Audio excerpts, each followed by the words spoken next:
जो मनुष्य सदा रहने वाली शांति या सदा रहने वाले आनंद की प्राप्ति जीते जी कर सकता है।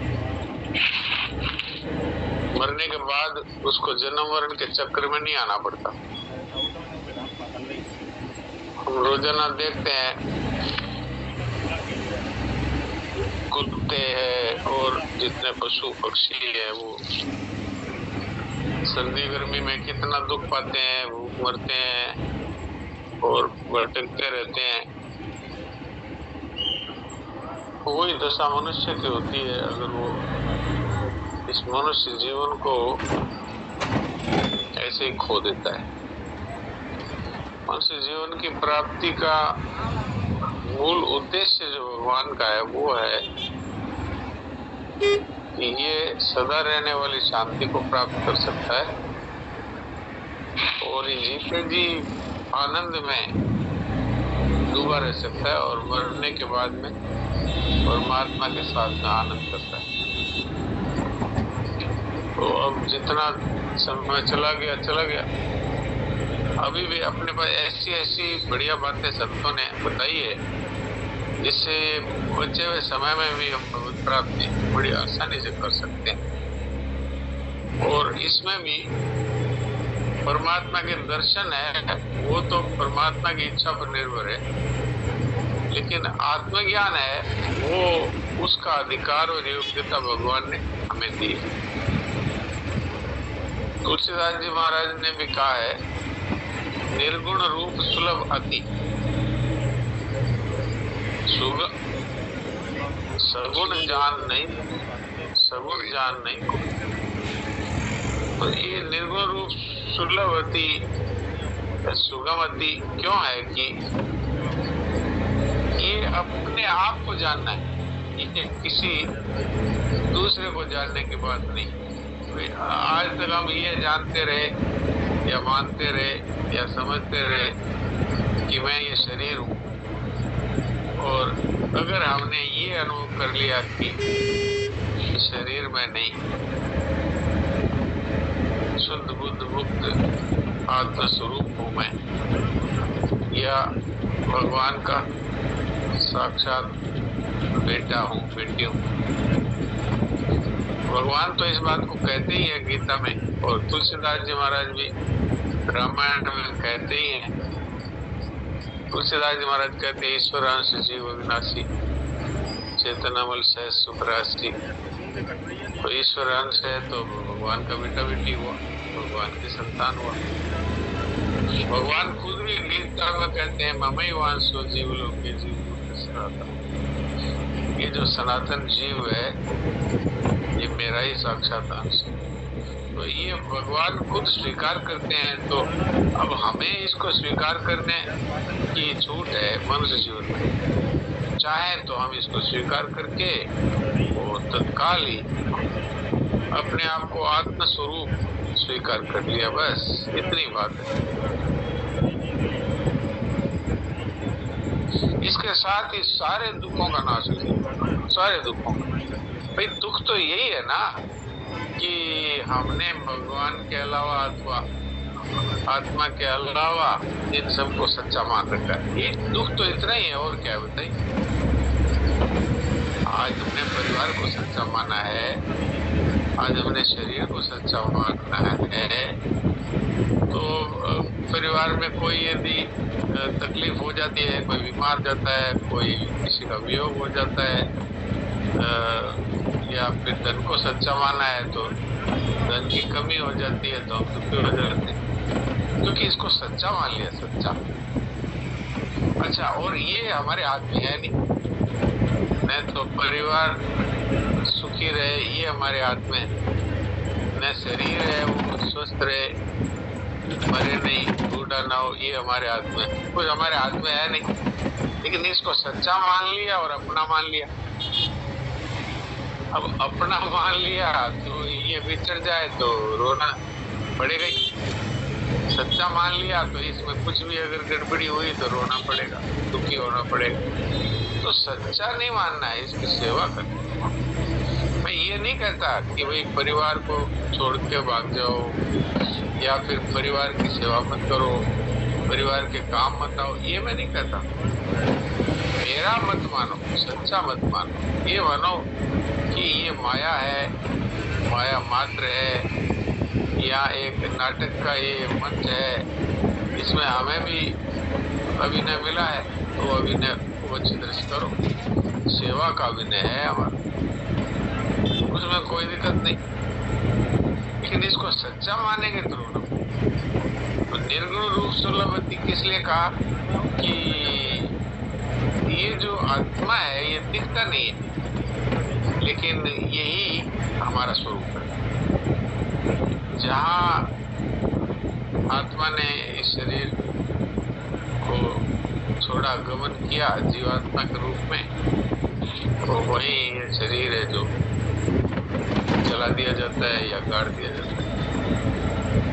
तो सत्य तो वही हुआ ना जो नहीं मरता, जो सदा रहता है, सदा रहने वाला आत्मा है, वही हमारा स्वरूप। उसको सच्चा माने तो ये निर्गुण रूप सुलभ अति, ये कहते हैं यही परमात्मा है, ये आत्मा है, यही परमात्मा है।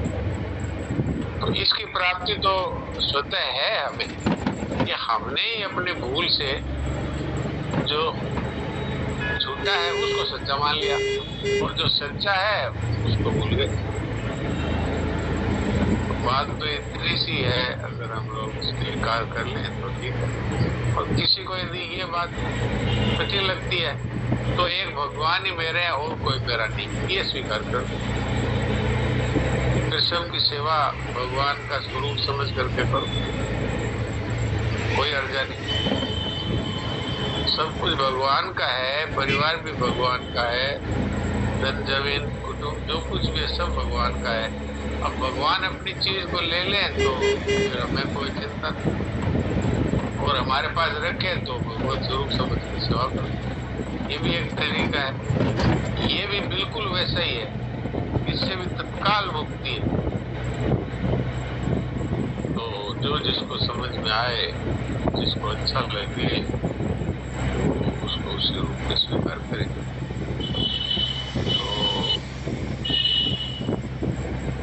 किसी का कोई प्रश्न है नहीं तो मुझे तो यही समझना चाहिए कि आप लोग सब इन बातों को समझ चुके हैं और जीवन में इनको उतार रहे हैं, और आपका दुख और चिंता भय सब मिट जाना चाहिए इन बातों को, यदि आपने स्वीकार कर लिया तो। मैं स्वीकार करूं तो मेरा उद्धार है, जीते जी मुक्ति है, और आप स्वीकार करें तो आपकी भी उद्धार है। और मैं भी खाली कहता रहूं और स्वीकार नहीं करूं तो मेरा भी काम नहीं बनेगा, और आप भी खाली सुनते रहें और स्वीकार नहीं करें तो आपका भी काम नहीं बनेगा। इन बातों को गंभीरता से विचार करें और फिर प्रश्न करें। रामनारायण जी क्या पूछते हैं बताइए। ये पूछता हूँ साहब, आप जो अभी 10-15 मिनट बोलते हैं, हाँ जी, बहुत इम्पोर्टेंट बातें होती है। हम बार बार रोज दोहराना चाहते हैं तो ये हमको कहाँ मिले वापिस, जल्दी जल्दी में तो पकड़ नहीं सकते, सारी बातों को लिख भी नहीं सकते। ये हमारी इच्छा है कि दिन वो मिल जाए तो हम कुछ नोट कर ले या 2-4 बार उसको पढ़ के जमा दें हृदय में, ऐसी इच्छा है। ये सत्संग ग्रुप में ये रिकॉर्ड होता है और सत्संग ग्रुप में रोजाना ये आता है। तो आप कहें तो मैं आपको सत्संग ग्रुप से आपको भेज दिया करूं, लेकिन आप सत्संग ग्रुप में जुड़े हुए हैं तो आप उसको देखिए। ये YouTube का आता है, वो मैं उसका प्रारूप में आपको रोजाना आता है उसका भेज देता हूँ, याद रखने का विचार है। वो पूरा सत्संग लगभग आता है, खाली आगे के ये श्लोक वगैरह नहीं होते, बाकी प्राय सारा ही होता है। तो आप उसको आराम से सुन सकते हैं और फिर उसको नोट भी कर सकते हैं। और मेरा ऐसा मन भी है कि रोजाना 2-4-5 मिनट में अपने जो बातें जो भगवत प्रेरणा से जो आती है वो आपकी सेवा में रखूं। और आप लोग प्रश्न पूछें तो बहुत ज्यादा स्पष्ट हो जाती है ये बातें। और ये बातें संतों ने एक प्रकार से शॉर्टकट के रूप में बताई है। इसमें लंबे अनुष्ठान की आवश्यकता नहीं, ये केवल समझने मात्र से ही मनुष्य तत्काल जीवन मुक्त हो सकता है। तत्काल, ऐसा नहीं कि आज हमने सुनी है फिर हम इसको नोट करेंगे, फिर हम इसको लिखेंगे, फिर हम इसको मनन करेंगे, बहुत समय इसका अभ्यास करेंगे तब होगा। मैं ये नहीं कहता हूँ लिखना नहीं चाहिए, मनन नहीं करना चाहिए, ये नहीं कहता हूँ। ये तो बहुत अच्छी बात है, लिखने से और ज्यादा हृदय में वो चीजें जमती है। पहली बार सुनते हैं, फिर उसको लिखते हैं और फिर उसको दोबारा पढ़ के मनन करते हैं तो बहुत अच्छा वो जम जाती है हमारे। इसलिए लिखना भी अच्छा है, उसको पढ़ना भी अच्छा है, मनन करना भी अच्छा है। लेकिन ये मैं सुगमता की दृष्टि से ये बात कह रहा हूँ कि एक बार इन चीजों को गंभीरता से एकांत में बैठ करके और हृदय में इनको धारण कर ले और फिर अब इससे हमको इधर से उधर नहीं होना है बस। और फिर भी उसमें कमी दिखे तो भगवान से एकांत में प्रार्थना करें कि प्रभु मैं चाहता हूँ ये मेरा जीवन ऐसा ही हो जाए और ये बार बार मेरे को इसमें दिक्कत आ रही है, सफलता मिल रही है तो आप कृपा करें। तो भगवान इन बातों के लिए तो मनुष्य जीवन दिया है भगवान ने, तो इनको अवश्य सुनते हैं भगवान। तो अब मैं देवकी जी से कहता हूँ कि वो कुछ शरणाथ जी महाराज के अमृत वचन हमें सुनाए।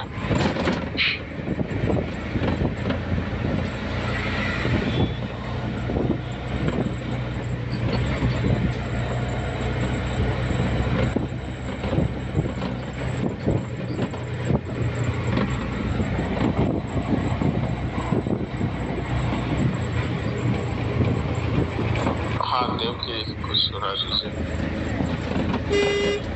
नारायण नारायण नारायण नारायण नारायण नारायण। तो कल बात कर रही थी कि कामना पूर्ति और अपूर्ति तो दो अवस्थाएं हैं। जी ये अपने आप आती है, अपने आप जाती है।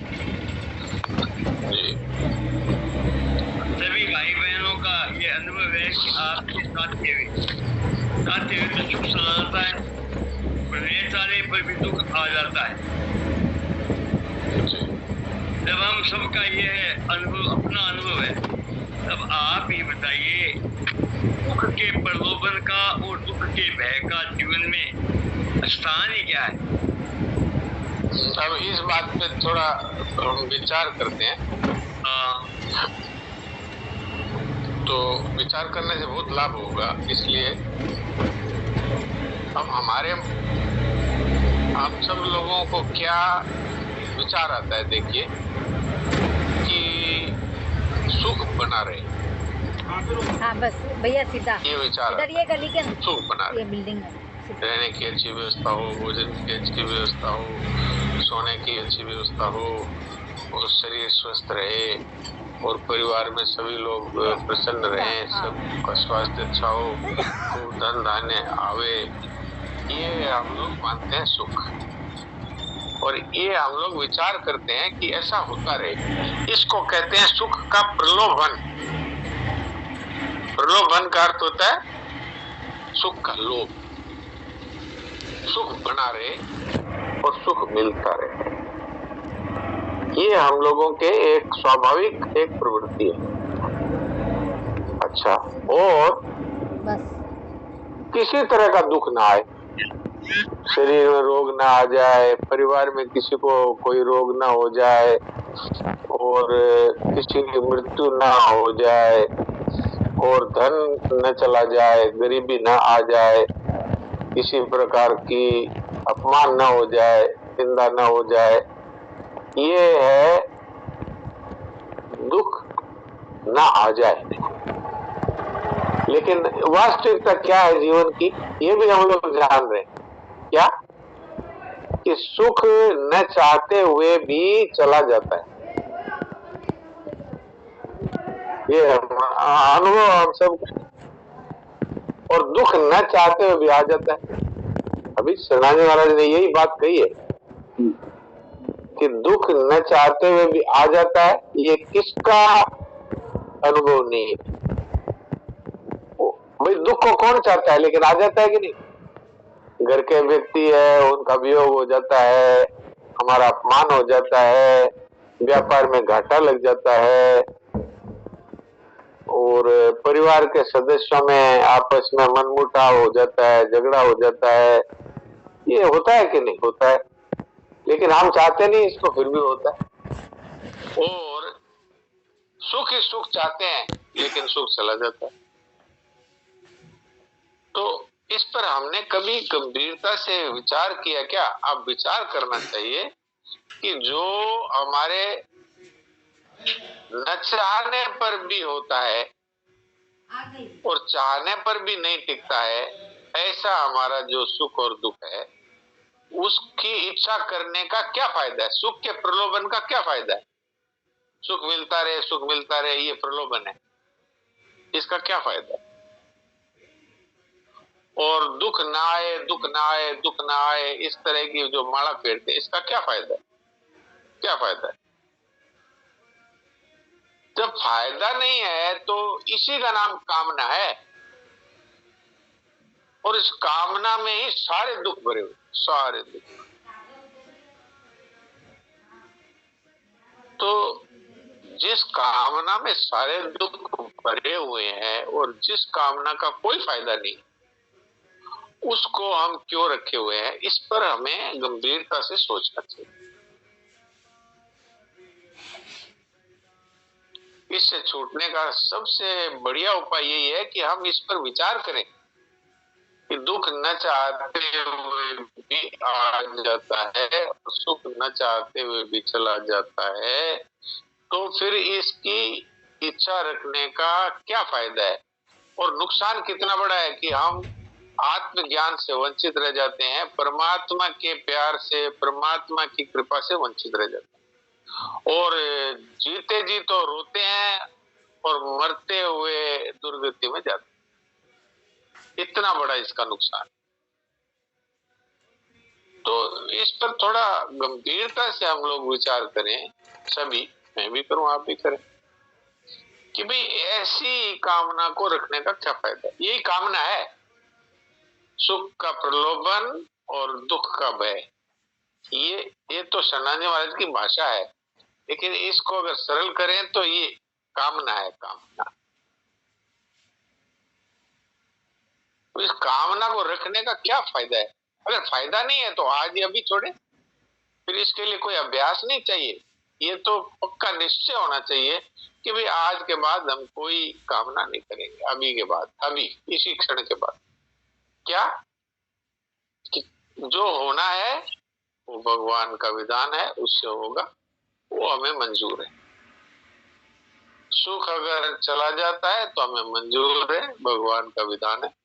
दुख चला आता है तो हमें मंजूर है, भगवान का विधान। बस, तो आज ही इसी समय से हमें शांति की प्राप्ति हो जाएगी। इसी समय त्यागा शांतिर अनंतरम।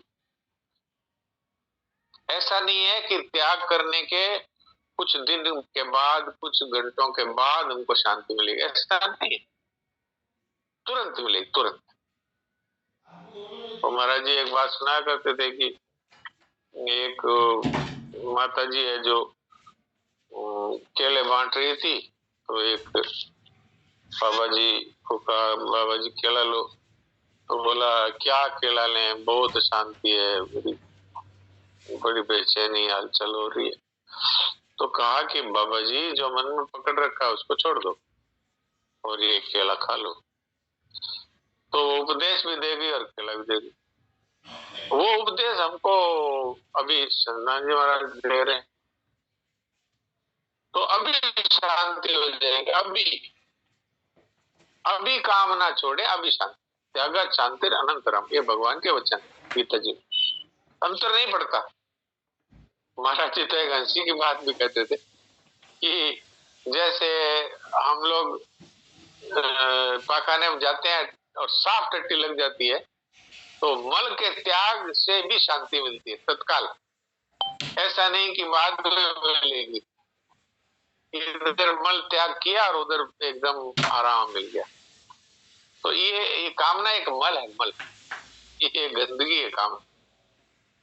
और ऐसी कोई चीज छोड़ने को नहीं कह रहे हैं जो अच्छी हो, ये है ही ऐसी जो त्यागने योग्य चीज है, उसको छोड़ दो, छोड़ते ही शांति है। आज संसार में जितनी भी अशांति है, जरा गंभीरता से विचार करें तो कामना के कारण ही है, और कोई कारण नहीं। जितने भी लोग जेल में पड़े हैं, जितने भी लोग रो रहे हैं, जितने भी लोग परेशान हैं, जितने भी लोग भयभीत हैं, केवल कामना। कामना छोड़ दो, तत्काल शांति। मैं तो एक दिन ये बात भी कही थी कि वो सत्संग में तो चिंता कह दो, घबराहट कह दो, बेचैनी कह दो, ये शब्द प्रयोग करते हैं, और हम डॉक्टर लोग इसको डिप्रेशन कह देते हैं। डिप्रेशन हिंदी में अवसाद, मतलब दुखी रहना। तो इसके लिए लोग गोलियां खाते हैं, दवाइयां खाते हैं, फिर भी कुछ फर्क पड़ता नहीं। वो जब तक दवाई खाते हैं तब तक ऐसा लगता है थोड़ी ठीक लग रहा है, क्योंकि वो सोचने की शक्ति है, वो दवाइयों से सोचने की शक्ति कम हो जाती है। तो आदमी कम सोचता है तो देखता है ठीक है, और वो दवाई नहीं लेता है तो एकदम से चिंताएं बढ़ जाती है, तो वो सोचता है दवाई इससे फायदा हो रहा है। वास्तव में सच्ची दवाई ये है कि जिस कामना के पूर्ण नहीं होने से हम दुखी हैं, उस कामना को छोड़ दो, फिर नहीं चाहिए। अच्छा, नहीं चाहिए से वो आपका नुकसान कुछ नहीं होगा। कोई अगर ये कह दे मुझे धन नहीं चाहिए, तो ऐसा नहीं है कि उस पास धन नहीं आएगा, वो तो प्रारब्ध से आएगा, भगवान के विधान से आएगा। लेकिन अपने को तो ये समझना चाहिए कि न तो अपने को नहीं चाहिए और न अपने को चाहिए। अपने को तो जो भगवान की इच्छा हो वो हो, बस ये। तो अभी तत्काल ही शांति हो जाएगी। तो ये बात बहुत गंभीर है जो अभी अभी देवकी जी ने हमारे सामने दो बातें रखी शरणाजी जी महाराज की वाणी में, कि सुख का प्रलोभन और दुख का भय।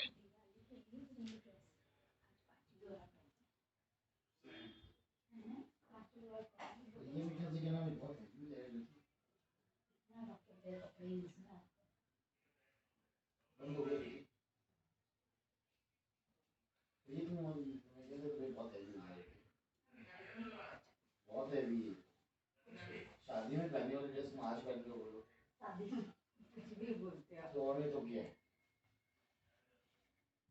लेकिन हम उसकी शादी में पहनी हुई है, उसकी शादी में